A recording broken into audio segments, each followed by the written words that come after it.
Hello everyone and welcome to the West Coast Today podcast with me, Owen Wild. Me, Kathy Griffiths. And me, Matt Young.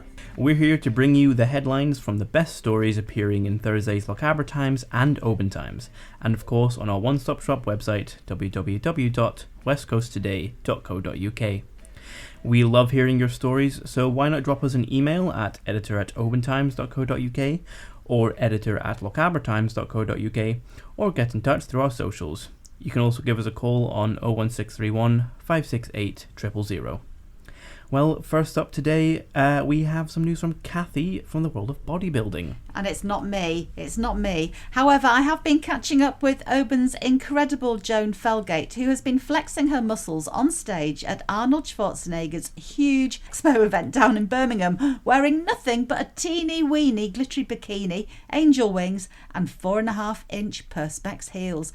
Go Joan. This fabulous lady, who's the co-owner of a restaurant in our town, will be turning 65 soon and is so comfortable in her own skin that she's happy to flash it in front of thousands and showcase the results of hard work and dedication to health and fitness. You can read Joan's story in this week's OT and online. And if anyone's looking for a motivational speaker, she's your woman. I've also been finding out why one woman has befriended a death row prisoner awaiting execution in Florida. You can read more about this extraordinary pen pal friendship that's been going on for about 9 years now. You can read all about that in the OT and online. And if you like fairy tales, we've got a cracker of one for you, but it's real. It involves a blacksmith who lives on an island who made a wonderful crown for a tiny, tiny, far-off kingdom. There you are.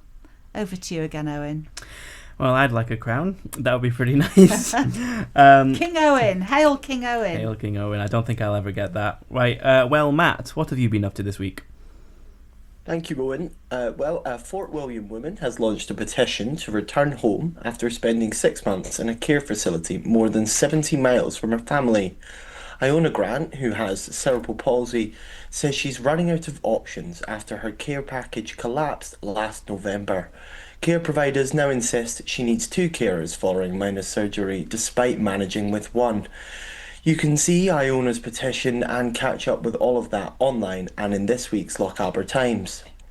Meanwhile, Scottish golfer Bob McIntyre missed the cut at the Masters for the 2nd straight year. A disastrous quadruple bogey on the 15th contributed to an opening round of 80. Despite recovering with a 1-71, on Friday he finished 7 over with par and missed the cut by 4 strokes, but he has a chance to bounce back this week.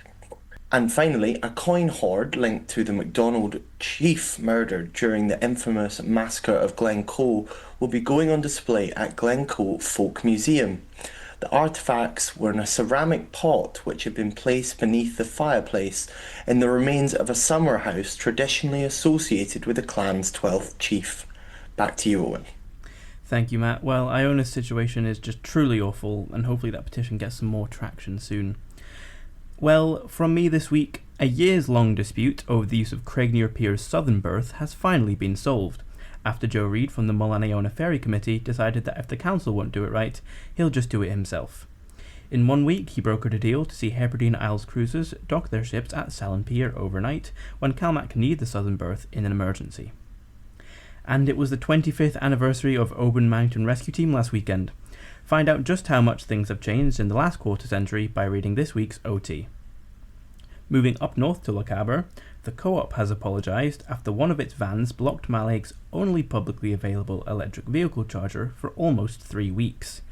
The van was broken down and multiple complaints had been made, but within 24 hours of our inquiry, it was gone.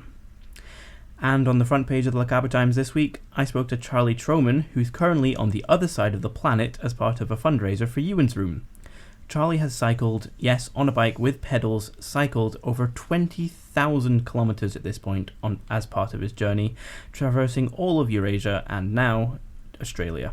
He started by carrying his bike up Ben Nevis and will conclude it by doing the same thing at Ben Nevis in Tasmania. Everyone didn't even know there was another Ben Nevis. Did you guys? Nope. No, not a clue. I certainly won't be going up one on a bike anyway. No.